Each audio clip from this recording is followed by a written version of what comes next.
Hello, everyone. Thank you for joining us today for EY ESG Leadership Dialogue themed G in ESG, Unlocking Value with Governance.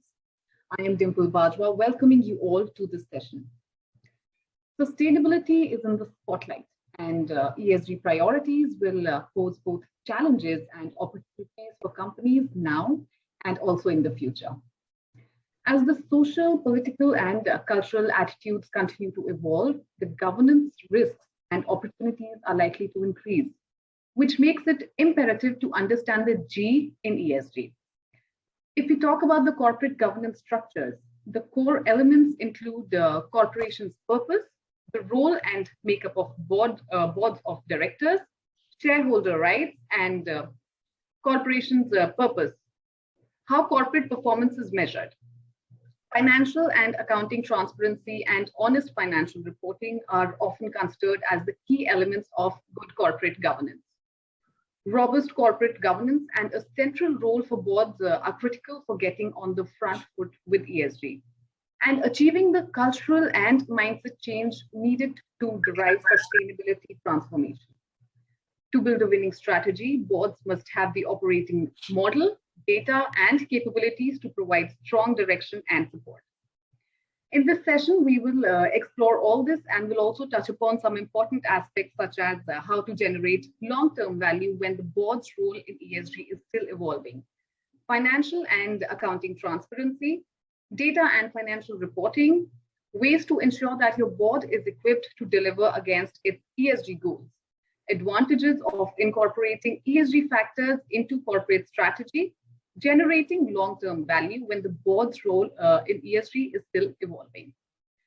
Today, we are delighted to be joined by a panel of distinguished business leaders from different sectors to explore how companies are paying special attention to governance issues and working on ESG strategies. Ladies and gentlemen, join me in welcoming Arun Duggal, Non-Executive Chairman, ICRA Limited and Audit Committee Chair, ITC Limited, Milind Sarvate, Founder and CEO, InCreate and Independent Director on several boards, Surbhi Gupta, General Manager, SEBI, Andrew Hobbs, Partner and EMEA Public Policy Leader, EY. And the session will be moderated by Naval Dumasia, Partner and Leader Manufacturing, Energy and Infrastructure, EY India. Let me also tell you that Naval is also the Markets Enablement Leader for Africa, India, and Middle East. He's keen to embed technology in everything that the business does to ensure that EY creates a sustainable and recurring value proposition for its clients. I request the guests to pose their questions in the Q&A window below. If time permits, we will take up the questions towards the end of the session. Without further ado, I now invite Naval to take it from here. Over to you, Naval. Thank you, Dimple. Thank you so much. And hello to all my fellow panelists. Looking forward to a good, healthy, hearty discussion for this afternoon. So I'm going to start off with setting a little bit of the context. I know Dimple did cover a lot of the areas that I wanted to speak on. So let me just try and cover a few, and then we'll dive down into some of the questions that I think would be very, very interesting for all of us, as well as our audience to listen to. So big topic, obviously ESG, a very, very big topic in today's world, one that has gained significant interest in corporates, both in India as well as around the world. And I suspect that this is something that is going to continue in the foreseeable future. However, most times when I speak with fellow colleagues, professionals, business leaders, the common question that I get is, why this big fuss around ESG? Isn't this the way that business was always intended to have been done? What is new about this? Were we not supposed to be environmentally conscious, socially conscious, ethical, etc.? What has changed so dramatically in the recent past that has caused this significant focus on ESG? And of course, there are always pros and cons. We can always discuss and debate about the impact of industrialization, global warming, etc., etc. But these issues have been flagged off for several years. Why now? What's really changing now? And some of the questions and the responses to these that come to my mind are that the younger leaders that are coming through in the corporate world, they're really saying, let's look at our planet and let's just see what is the access that we have to nature and natural resources and how do we safeguard those. The second issue is around availability and saying one is access, the second one is around availability and what's going to be happening in the near future if items such as water, aspects such as water actually suddenly disappear. So what's the issue around availability? The third one is around society and societal impact and humans and how are we treating people and what are we doing around them. And there is this huge there's a huge body of wealth that is actually flowing through on ESG now because several large investors have really started putting significant amounts of money onto companies which are environmentally, socially, and well governed. They are really putting a premium and saying, this is important for us. We really want to make sure that companies which follow the ESG path are crucial. So with that context, it's a fascinating topic. It's a topic which is evolving, and I'm pleased to have so many distinguished people along with me who can provide their perspective. This is the fourth roundtable on the EY ESG along with ET series. And I'm really trying to get a sense from our independent directors, our policymakers, the regulators, as to what really is happening in this ESG world right now. So let me start off with the first question, if I may. And it's really around saying that in recent times, the adaptation, mitigating climate change impact, inclusive growth, SEBI has come out with a BRSR, the reporting for the top 1,000 listed companies. All of this in place. I really want to get a sense from my panelists, and maybe I'll ask my two independent director colleagues to start off first. What is really happening on the ESG front in companies and companies' boards? How is the governance context in companies adapting or changing? And do you feel that ESG is really getting integrated into the overall strategy of the board and the oversight responsibilities of the board? So maybe if I could call Mr. Duggal, Mr. Sarvate to start off, and Andrew and Surabhi, please, whenever you feel like you're jumping in, please do. So over to you, Mr. Duggal, Mr. Sarvate. Thank you. Thank you, Neville. I'm delighted to be part of this panel and share my comments and views on ESG. As far as ESG in corporate boards is concerned, I think it's a work in process at the moment. This has gained a lot of importance. A lot of board members have, almost all board members understand that it's a very important issue that needs to be dealt with. Some of them even understand it reasonably well. Some of the older board members like me get confused between ESG and CSR because both of them have 3 letters. But I think it's taking root now. But my assessment of my impression talking to several colleagues on boards is that the board's involvement in ESG is rather limited as of now. I would be surprised if many board members know what is the ESG rating of their company by MSCI or Refinitiv or other rating agencies. Most board members are happy to leave it to management to deal with this issue and then report periodically to the board. One change I've seen is some of the more progressive boards had sustainability subcommittees of the board. Now their scope is being increased and maybe they are even being renamed as ESG subcommittees of the board. So in summary, work in process, early days, but people are recognizing the importance of it. Thank you, Mr. Duggal. Mr. Sarvate, your view? Yes. So firstly, Neville, Josna and Dimple, thanks for letting me be on this forum. It's a pleasure to be here in this company. As regards ESG's salience with boards, I would say that business entities typically rise to an occasion when they see value in the offering. In ESG, there is distinctly a value to be tapped by companies. The visibility of that value is coming up more and more strongly over the past few years. And in line with that, I see more and more boards being conscious of the need to focus specifically on ESG. And as Arun rightly pointed out, there are a few boards who are constituting separate committees, which may be named whatever, but they are essentially looking at ESG.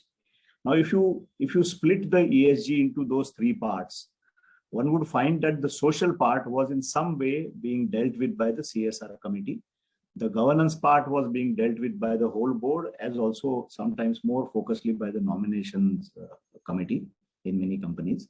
So the E part is something which is receiving a little more focus. There is also some bit of lack of clarity one sees around the boards as to what exactly would be ESG in addition to whatever we are doing. But I feel that as there are more and more clear KPIs which have a public visibility, as more and more KPIs come, key performance indicators come up, and companies start getting measured on that, I think there would be a greater degree of organized interest in this. At some level, this is a journey from self-interest to enlightened self-interest, and therefore it will take some bit of time. But I also feel that there are two principal markets which value companies which are good in ESG. One obviously is the financial market, where investors tend to rate good ESG companies better than others. The second point, which Arun also alluded to some extent, is that the new generation is more focused on the environment, on sustainability. And I feel if you have to attract good talent, the fact that you are a good ESG company will earn you a lot of brownies. So I think this is the journey that has commenced, and it is going to be is going to pick up speed as we go along. Thank you. Andrew, would you like to chip in from an email Yeah, for sure. Yeah, I've got a couple of comments actually. Thank you very much, and thank you for inviting me to this panel. It's great to be with you today. On the sustainability committee point, this is just a personal point of view. I think there's a good role for a committee such as that to be tasked with doing almost a project that identifies how to integrate ESG into the current governance structures, and with a kind of an end date in mind. In other words, a plan to disband it eventually if you want to truly integrate. Because there is a danger that a sustainability committee is simply just seen as the only place that these matters can be discussed, and everyone else can go about their business. But in terms of the work in progress comment that was made by Aaron at the beginning, I agree with that. And I promise I won't quote the stats from this survey throughout my comments today, but we've just done the second annual survey in Europe of how boards are approaching ESG governance. And there's definitely been some progress over the last couple of years. Boards are now telling us, we surveyed 200 companies and 49% of them told us that they're discussing ESG at every board meeting now. That's up from 15% 2 years ago. And the stat rises to 83% for frequently as well. So it's really on the board's agenda. Then we also asked them a bit about, what governance enhancements are you going to be making in the next 2 years to help integrate ESG? And the top one was re-looking at rewards and incentives. And then we had others such as, and I'll let others talk now because I've said enough, but a couple of examples: enhanced approach to reporting and metrics, rethinking board compositions, and changing committee structures in terms of reference, just to name but a few. So what we are seeing is not just boards dealing with ESG at the board level, but actually thinking how their governance structures and processes should be adapted to fully address it. Andrew, I actually wanted to ask that question, and maybe if you could please continue. I'm really curious to understand that with this integration or the work in progress that Mr. Lugar spoke about in the ESG agenda, how are companies actively getting access to the non-financial data? Because we've historically, over the last several years, we've been experienced and good at getting the financial data, but there's a lot of non-financial data over here. So what are they doing to access that? What kind of policies, processes are they putting in place? What's the change management that companies are looking at? And maybe then I'll come back to the others as well to talk about some of those aspects. Yeah, I'd love to hear from Arun and Milind on their own personal experiences. Again, work in progress. There's a massive initiative going on in Europe to mandate sustainability reporting standards by 2024, and companies are responding to that, looking at their internal controls and recognizing that the processes and systems that they had in place for current CSR reporting is not fit for purpose in a world if we can see a future where the expectations around veracity of non-financial data will be similar to those expected of financial information. So for the very big companies, particularly those that have experience of SOX filings in the US, they're thinking how they can go from manual controls, which a lot of these this data is currently collected by, to digital. Because of that concern for veracity, but it is a real work in progress. And I don't know how many of you are old enough to remember IFRS implementation and SOX implementation, but some of my fellow colleagues are saying in Europe this change is a bit like having an IFRS conversion and SOX implementation all in one at the same time. So it's a big deal. Mr. Sarvate, Mr. Dugal, any other comments from your side on these three particular areas? Milind, I think you're on mute. I can't hear you. I realize that. On the non-financial information part, I feel what Andrew said is right, that it's a humongous task ahead, but we have to make a beginning. There are involvements of the auditors also in that in some way, because you cannot have a situation where in the audited financial accounts, you are governed by a lot of restrictions, and in the non-financials, you can say pretty much whatever you want to. So there will have to be a proper correlation. That data will have to be justified, correlated, verified with other data. And in the generation of that data, there will have to be a sea change in the way companies operate. As of now, most of the reporting functions in a company, they may be waking up only as the reporting date approaches. But this should be more like an ERP, where this information is available on the press of a button all through the year. So it is actually a big thing, because a lot of this data also is not readily amenable to quantification, especially in the social space. So there is a challenge ahead, but I'm very happy that this is happening, because finally you may like quantitative data, but the real improvement in the quality of people's lives is usually indicated by qualitative factors. And if ESG has an elevated high objective, that objective is to improve quality of lives. And over there, quantitative data will stop having relevance at a point in time. So I think it is important. We have to go through this pain necessarily. Yeah, if I could just add, I absolutely agree, Milind. Let me take one example. It's maybe more trendy to talk about your carbon footprint and net zero ambition as to when you will be net zero at the company level. Of course, country level, of course, also is being done. But is there a standard methodology to measure your CO2 emissions, greenhouse gas emissions? Is there a way to compare? Is there a way to audit scope 1, scope 2, scope 3 emissions? And who is supposed to do that? So I think there is more work required by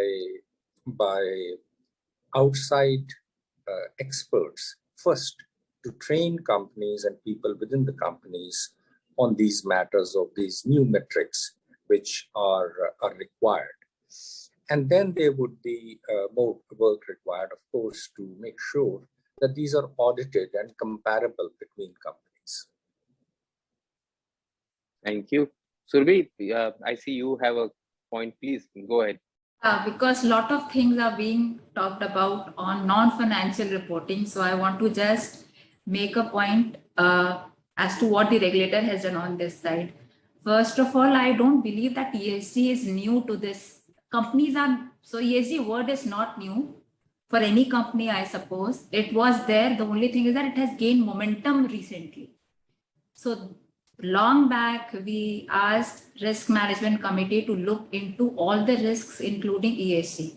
Since environmental and social has financial impact on the company, I suppose it is in the interest of the company to know where those risks are and what is the financial impact. So the financial impact of these ESG matters is not new. It was taken not seriously maybe by companies, but yes, they were aware. The only thing that the company is aware is now whether their business is responsible or not towards environment. So the risk of environment to the company was known, but your risk on the environment is probably that we are being aware of now and people are working towards it. So this is something new that we are working on, or we have become more aware on it now. And we are conscious and sensitive as to whether how much GHG we are emitting, or whether waste should be incarcerated, or how the waste management should be, how the water management should be. With regard to reporting, yes, it's a non-financial reporting, and as a regulator and as my peers globally, we all have taken this non-financial reporting. We have taken it to a next level, I would say. So while our financial reporting is very standard and very quantitative, till now, this non-financial reporting was not standard, was not quantitative. But if you have a look at the BRSR that we have issued, there are a lot of metrics. So as you talked of, Sir Arun sir, you talked of GHG emissions, water wastage, water used, or energy consumed, how much from renewable, how much from fossil fuel, is something that we have asked you to disclose in per ton basis, overall tonnage, and per rupee basis, so that you can compare one company to another. You may not be able to compare a global company with you because it is per rupee of turnover, but yes, within India, you have a common denominator to compare these companies, these metrics with. With regard to assurance, yes, there is a problem. Currently, the BRSR states that if you have got it assured from a third party, you mention that it has been assured and name the vendor or the assurance agency which is assured, and also give the assumptions that you have taken while calculating this. But yes, there is no standard to it, and probably we need to work towards assurance. But our first step right now is right implementation of BRSR. So while it is in a voluntary stage this year, from the current year, 22-23, it will become mandatory. We'll see a lot of filings happening next year. But this year itself, we are expected to see around 80 to 90 filings in new format when it is on a voluntary basis. 2 have already disclosed. So we are happy to go get those kind of commitments. So let's see how things pan out. Excellent. I'm delighted that BRSR implementation is progressing well and companies are geared up to report. The piece of the puzzle that I find totally missing is an ESG improvement plan by the companies. The companies have to see where they are today on E and S and G. They need to set some goals, some targets that, as Surabhi mentioned, are energy consumption. This is how we're going to change our mix from fossil fuel to renewables over this period of time. This is what we're going to do in terms of our GHG emissions or other pollutants in the water consumption.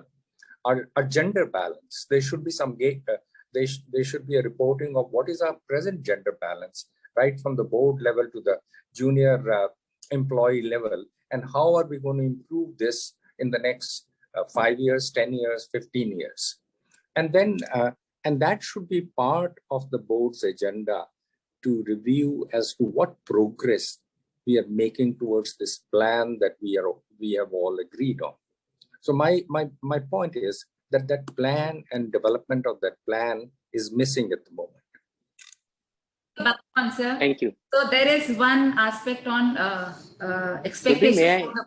If I may, I'm sorry to interrupt you, but one thought that came to my mind as you were talking about is, what's the next thing that's coming after BRSR from a SEBI perspective? What is the next regulatory challenge that's coming up for corporates? Are you at liberty to share that with all of us? Yeah, sure, because it's all in public place. Okay. So as far as BRSR is concerned, since currently we have one format, one size fit all, which initially we felt that yes, it would go, but we know that there are specific matrices applicable to specific sectors of businesses. So we are working on sector specific formats.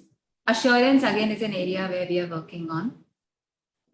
Third is how to include value chain partners, because we have seen while the main company tries to be compliant, it pushes everything onto its value chain partners. You will find all social unpractices happening there, all GHG emissions, but the company is good.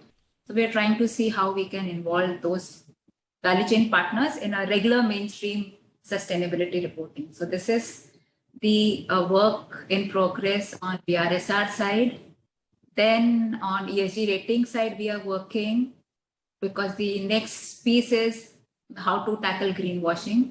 So we have already issued a consultation paper on mutual fund disclosures, and we have on mutual fund side made it mandatory that from October, ESG theme mutual funds will invest only in companies who are disclosing BRSR. On ESG rating side, again, we have a consultation paper, a very huge consultation paper, for which we are still in the process of getting comments. The last date is 10th of April. So this is all the ESG piece that we are working. That's wonderful, wonderful. And I just wanted to pick up one comment that Mr. Duggal made, which I think was very, very pertinent, and I'd like to pull in Andrew as well over here, especially around the ESG implementation targets and the progress, right? Saying that you had a target, you're now mapping against that. What's really happening at the country level, what's happening at the company level, etc. Andrew, I do recollect something that you've been working on, right? As to what some of the companies around the world and what some of the countries, in fact, are talking about and disclosing. So could you share some of that perspective with the audience, please?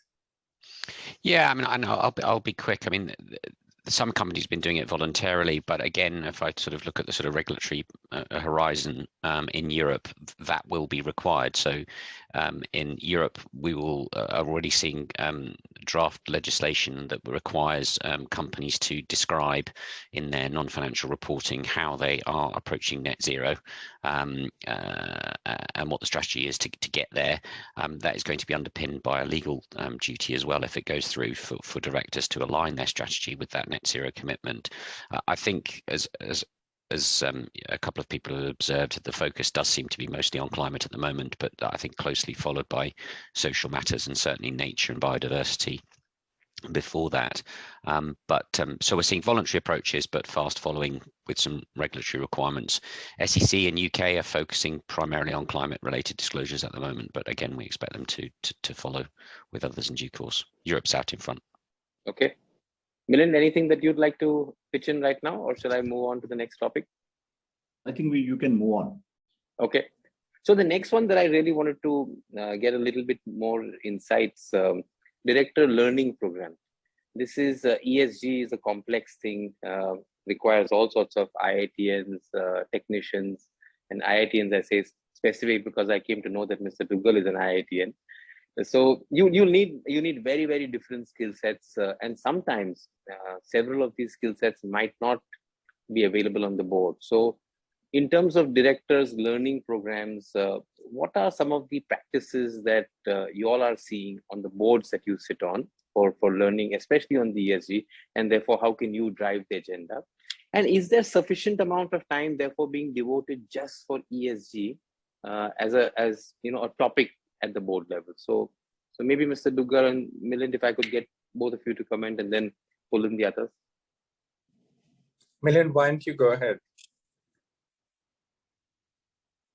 You're on mute. Yeah. I thought as an engineer you will talk first, but let this begin through a chartered accountant. So Neville, firstly, I want to correct the impression that ESG is all about environment and technical subjects. It is not. Otherwise, it would be only E, it won't be ESG. So anyway, the awareness about E at the board level may be the lowest because it is usually relegated to the operational part and it may not be discussed in a strategic manner. So I think this is an opportunity for board members to learn about the strategic aspects of operations which have a huge impact on environment. And as regards the social and the governance part also, I feel that the overall seriousness of the ESG agenda has to be highlighted to the board. The learning from the director's angle would be in two parts. There would be a content-led learning, which would relate to the technicalities, as you rightly observed, which will call for some specialized skills, etc. There would also be a process-led learning, which the directors must have. Because mind you, most of the board is composed of non-executive directors. So there is a little chance that they would actually be running the ESG initiative, but they would of course be governing it and overseeing it. So it's very important for them to understand what is the ESG process running in the company. So the learning has to be in terms of what is the ideal process and how do you customize that process for the company on which board you are sitting in. Unfortunately, I have not seen an organized effort in directorial learning on ESG, but I'm sure that there will be people who will come and make this offering, and there will be companies which would be keen to absorb that. As regards time at the board meetings, I still feel that the time requirement is being driven by regulatory expectations. For example, if BRSR has to be approved, the board will approve the BRSR. I'm not sure how much time we will allocate and earmark for discussion on the BRSR, but I think soon enough, and I see that happening in ethos, that there would be more attention given to the content of ESG rather than the outcome of reports going to SEBI or being uploaded, etc. I think I would say we have begun the journey. We are not yet anywhere in the directorial learning space. Much of the learning is being taken up by individual directors on their own rather than the company or any body offering it as an organized learning. Sounds good. Thank you, Mr. Dugal. Neville, thanks very much. Neville, first, let me make a comment about IITians you mentioned. Not all IITians are created equal. I belong to a very special breed of IIT Delhi. So please don't equate me with all others. Oh. Having said that, I think it's going to require integration of ESG factors in day-to-day working of a company. For example, if a capital expenditure proposal comes up, and we do, all kind of analysis of IRR and payback periods and all that good stuff, and the impact on brand and so on, I think we will begin to see the ESG impact, the environmental impact, the social impact, and the governance impact of that capital expenditure we are making. And as more and more attention is paid to these factors, they hopefully will get ingrained in the decision making at all levels within the company. To give you one example, other day we were looking at starting a new plant, and we're approving capital expenditure for that. And earlier in the discussion, we had looked at the gender balance within the company. An idea came at the board level. Can we have this plant, which is going to employ 225 new employees, all women plant? Is there any reason that we can't take that kind of a step? So as people become more and more conscious on how we have to move forward on the ESG agenda, I'm sure new ideas will come on how to accelerate that progress. Okay. I wanted to touch upon another topic, which is a little bit more specific to India, but I also wanted to get Andrew's views on what's happening. It's around this whole separation of roles, right, of chairman and the managing director. We in India did try, SEBI did try to implement this. Unfortunately, there was a little bit of a setback or a rollback, but I presume a modified version might come out shortly. What's your view, again, gentlemen, in terms of the concept of segregation or separation between these two roles? Do you feel strongly that this is good for governance and therefore should be something that should be adopted, A, from an India perspective, and B, Andrew, I'd love to hear what you're seeing in the other parts of the world as well. And the related question to that is, we are still in India, we are still a very regulatory driven entity, right? A very regulatory driven country, whereas several countries around the world have gone several years ago to a concept called comply or explain. So there is a broad set of guidelines which are provided to you. You look at those guidelines, and if you're in compliance with them, then that's fine. But if you're not, then you could explain the reason for the non-compliance and move on. Whereas here it is far more prescriptive in an Indian context. So I just wanted to merge these two concepts, these two ideas, both around separation and segregation and this comply and explain, and love to get to your feedback on the same. Would you like to start off, Mr. Dugal, first and then go on to Milind? Thank you. Happy to. This issue has been, I guess, in discussion for relatively long time. I remember a paper on this by Harvard Business School, maybe 7-8 years ago. And then we have been trying to grapple with this issue after Kotak Committee recommendation. What I find is a very intriguing set of arguments. In the first set of implementation guidelines, we said let's focus on those companies where there is no promoter. And if the company doesn't have a promoter, then we don't need separate, because all interests are being taken care of. There is another argument which is getting more currency now, which is that India is different because a lot of our important companies, very successful companies, have a large concentration of ownership with a family or a promoter. And therefore, the model of having a separate chairman and managing director is not appropriate for India. So there are, there's a range of views on the subject. My own view is that the regulator has sort of evolved on this subject. First, there was a regulation, then there was, it was delayed, and now there's another twist to that regulation that this is voluntary. I think the best thing would be to leave this to the minority shareholders to decide rather than prescribing it. I think voluntary is fine, but so long as the decision is made by the minority shareholders.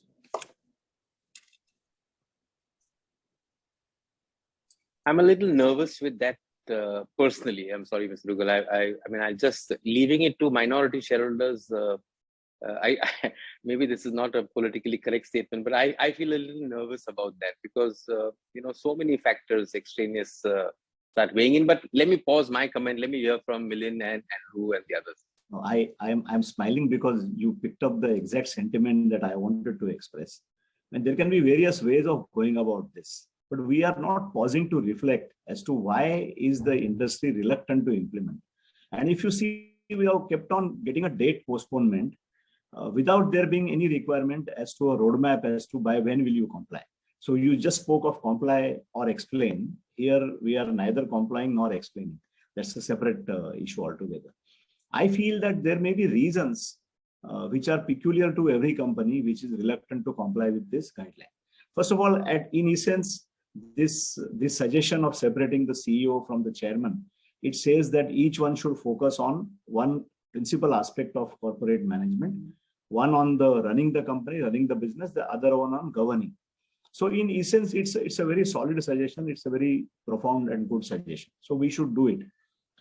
The reasons for reluctance are exactly the word you use. Companies are nervous about getting another power center in the company because the chairman, while he or she may not have executive powers, it will be a force to reckon with. Many companies will find that you will have to provide an office to the chairman. The person will keep coming. My management will have access to him or her, etc. So I think there is an unease about having a new power center who is not actually running the business and creating that value. To my mind, it's a question of perception, and companies which have a high number of genuinely independent directors will be the first ones to adopt this. Companies who have technically independent but practically non-independent boards, they will be reluctant to do this because it's a new influence which has been brought in. And the suggestion to let minority decide will be resisted very, very strongly to my mind. I don't have a prescription on this. I feel this is a change in the setting which is probably a little premature for corporate India. The statistics of promoter-owned companies in India is very high. That's not the case overseas. And we have to reckon that it will take some time before this actually is implemented. But Milind, even if you go back quite a few years, a couple of decades back, if you see the United States, right, most of the corporations over there were also promoter-led, and probably still are. And in spite of that, the separation or the segregation of these roles seems to have gained a lot more currency with them, as opposed to what is happening in India. And maybe at this point in time, Andrew, shall I pull you in and get your views? I don't want to put Surbi on the spot, so I'm not asking you, Surbi, but if at any point in time you'd like to jump in, please do. I'm sure everybody will be very interested to hear. Yeah, if I could make a request to Andrew. Andrew, you've seen Sure. that particularly in UK, separation of board chairman and managing director. What impact do you think it has had in the last 10, 15 years that it has been in practice? Yeah, no, happy to answer that. And I think, and to comment on the comply or explain point. And I think the answer to both of those questions for me, there's a theme that runs through them, and we discussed this in some of our preparation, which is what is your mindset towards governance? Do you see it as simply a list of things that you have to do because a regulator tells you to, or is it a body of thinking that has developed over a long period of time that seeks to explain how you can better run your business? And I am more in that second camp, which is let's make it work for us. So on the specific question about split chairman and CEO, and I think this is so important in the ESG debate, where we talked about the power of diversity and combinative ideas and bringing in outside perspectives. This is about getting someone else into the board who has experience, who can advise the management and CEO and run governance for you, while the CEO and management team get on with what they need to do. I think to your point, Aaron, about what has it led to in the UK, I think one of the main advantages seen of having a strong chair, apart from the governance, is his or her ability to attract other directors who can bring skills and experience to the boardroom table to help the company in its strategy and performance. And so it's that really, I think that we should look at, is how is this requirement, will it help me and my business, rather than see it as an interference or some regulatory thing that you have to comply with. And then on comply or explain, yes, I mean, it's worked in some jurisdictions, not in others. I mean, you may have seen the phrase comply and explain being suggested as a new alternative. The reason for that, and this goes to my point about how can governance better help me run my business, is it has been treated as a sort of, well, I can't comply because it doesn't suit me and I won't explain. So, or I just say, well, I don't do it. Whereas the ethos really, if we're going to innovate governance and make sure that it's properly tailored to a company scale, to the size of the company, etc., is to say, well, how do I take the principle that this particular code provision is trying to get to, and how have I applied it to my business? Which may mean you're not doing it, you don't do it, but you explain why and what you've done instead to reach a better governance or the same governance outcome. I hope that's answered your question. Yep, but I think, Andrew, from your earlier response, and I'm just reflecting back on what Milind spoke about, that creation of that alternate power center is probably something that, a very mature handling will need to happen for two people to manage, right? If you say that the chairman is a person who's got significant experience, can get in a lot of new directors, different skill sets, it may not be in line with what the MD was actually thinking about. So to Milind's point on that power center, maybe there's something to think about on that particular area. Okay. Yeah. If I could sorry, Mr. Lewis. Yeah, yes, please. Yeah, I agree with Milind that risk does exist of creating two power centers within the company.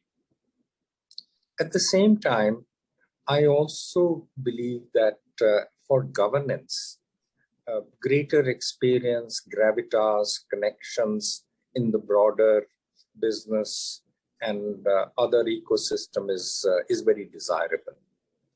If you have a CEO, a very bright executive who has done very well and is focused on now running the company, creating value, it's not necessary that he has been trained or exposed to working of the boards. He may have made presentation, or he could even be a member of the board. But managing the board, making it work like a team, attracting talent into the team, also providing a counselor to the CEO. CEO's job is a very lonely job. It's very hard to speak to somebody and get some advice on issues of importance. So in that sense, a team of a non-executive chairman and a CEO could be much stronger than chairman and CEO in one capacity. Got it. Thank you. Andrew, do you have a comment? Yeah, just a very quick comment at the end. And I really agree with everything Aaron said, and I'm so glad he did. I think the other thing that may mitigate against the risk that Milind articulated and you've picked up on is clarity of roles. It is being really clear on whose job who's doing what job, rather than overlapping. And I think that could help. Neville. Yes, Milind, please. Just one comment I would make is that it all depends on the companies and the promoters' philosophy. There are promoters who believe that what is good for the company is good for the promoters. That breed will be open to having a chairperson who is completely separated from the promoters. There are, however, there is a large number of promoters who believe that what is good for the promoters is good for the company. And to many of those, the listing is a process that has been done for some financial and corporate reasons. It's not listed company ethos may not prevail, or may prevail to a limited degree.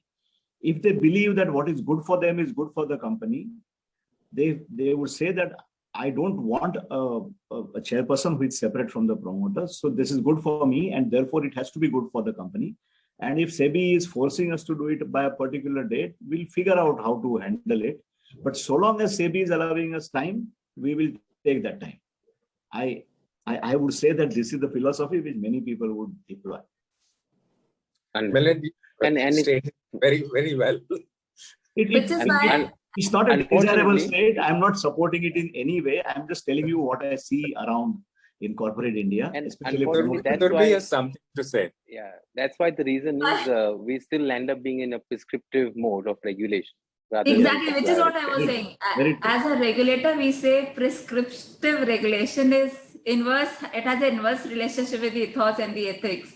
The better the ethics and ethos, obviously, why would we go into prescriptive? We will go for comply and explain. But it has an inverse proportion. And also, I think our comparison with foreign markets is not right here, because we have a very unique structure of promoter concept vis-a-vis controlling shareholder concept.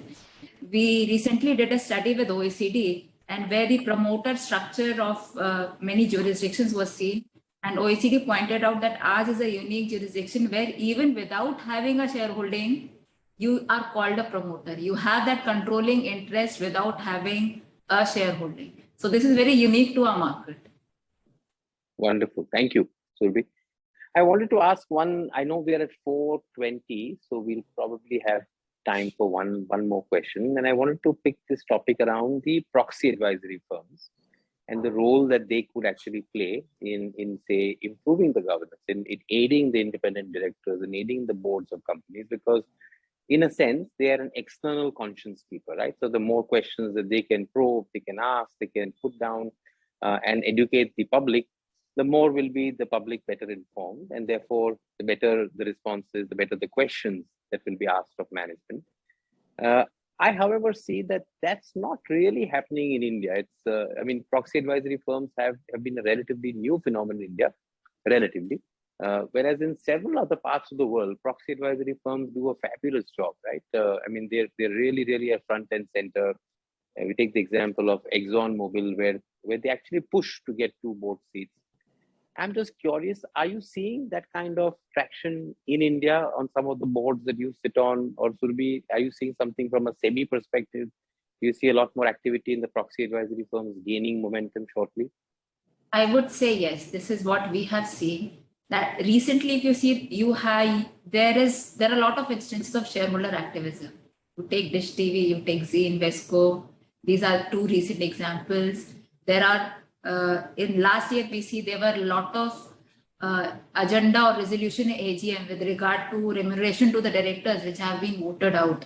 So I would say yes, there has been increased shareholder activism, and we have to give some credit to proxy advisory firms and some credit to regulators, because we have made mutual funds mandatory voting and also disclosure of their voting decision with the rationale as to why you voted that way. So I think more disclosures and obviously some active proxy advisors has led it. And some credit to the regulator for sure. Yes. Of course. I would add, Mr. Salvate, anything? Yeah, go ahead. Yes, I would add that Surbhi is right, and there is a greater salience of proxy advisory firms. I feel for doing their job really well, they need to know the company in detail. And for knowing the company in detail, my suggestion would be that there has to be a more peacetime interaction between the companies and the proxy advisory firms. As of now, I suspect that the interaction happens when there is a specific issue at hand. Let's say a company has proposed something to the shareholders, and then the company is worried, or the promoters are worried, that the proxy advisory firms may not support that move, and therefore they go and interact with the proxy advisory firms. I feel if we set up some kind of a rhythm of maybe 2 meetings in a year, where the lead director or the CFO or the CEO meet the proxy advisory firms on a no agenda basis, what I personally call a peacetime forum. I feel a peacetime forum would increase the effectiveness of proxy advisory firms much more. I also feel that sometimes some issues have a life of their own, they have a momentum of their own, and there is a lot of hue and cry about some issues. The right way of deciding is to decide with a peaceful mind, not when there is a lot of hue and cry about something. So I feel the interaction level has to change. Companies have started giving more credence to the proxy advisory firms' views. It should be more out of collaboration and less out of fear. That's what I would say. That's agreed, Milind. Let me just make one point. Proxy advisory firms, even though it's, as mentioned, relatively newer phenomenon, they are imparting a sense of discipline to the governance processes. I know of one case where the director didn't show up for many meetings, and proxy advisory firms advised their institutional investors to vote against a reappointment of that director. And that did happen. After that, believe me, all directors are watching their attendance record themselves, and they will be there. Milind, I have a question for you. Would you think it will be useful for the boards to meet with the proxy advisory firms once a year or so to understand what is on top of their agenda? Yes, of course. That's something on the same lines as the peacetime forum I spoke about. I'll give you an example in the non-banking financial company sector.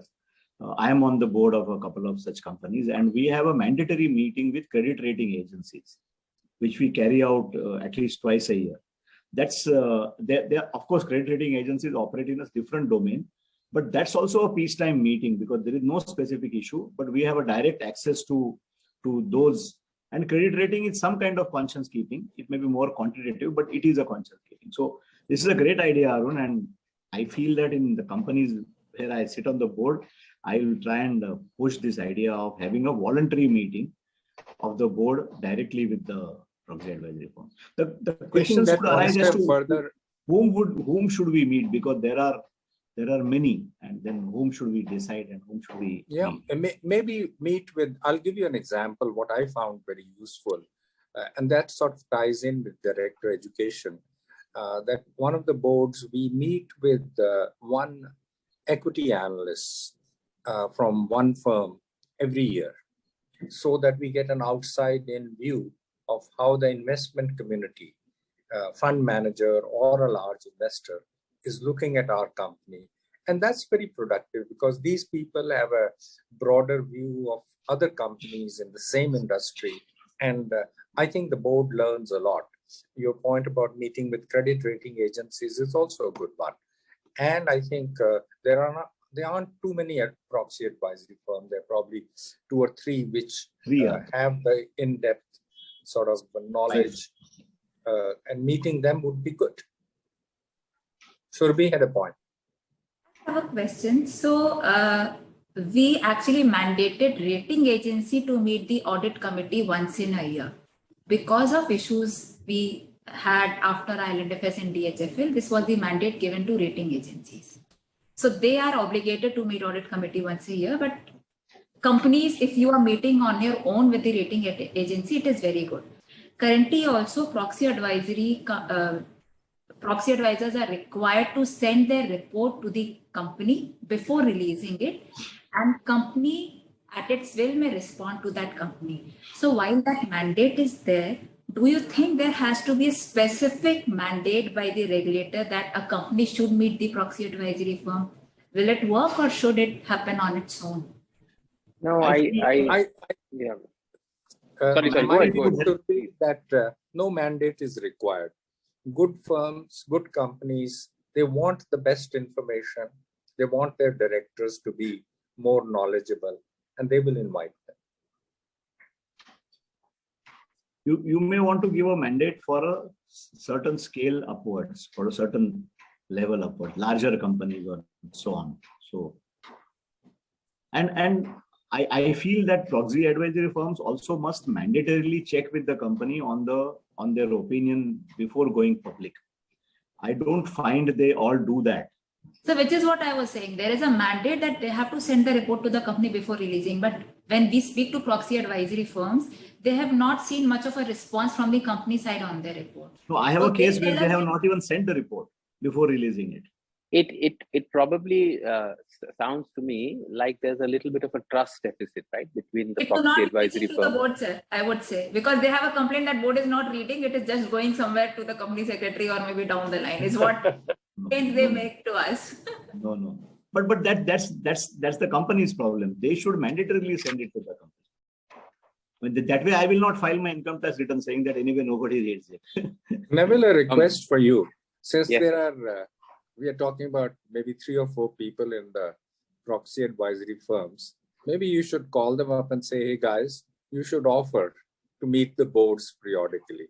And let's see how they take it up before we make it mandatory. Certainly, we'll do that.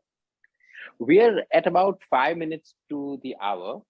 And I just wanted to quickly ask all of you, if there was a wish that you had, right, saying that you really can suggest, you're prime minister for the day, one wish in a quick sentence, what would that be from a improving governance perspective? What would your ask be? Okay, I would go first. I feel that governance is an excellent value creation tool. Unfortunately, we have marketed it more on the goodness of governance and, so to say, an ethical approach towards governance.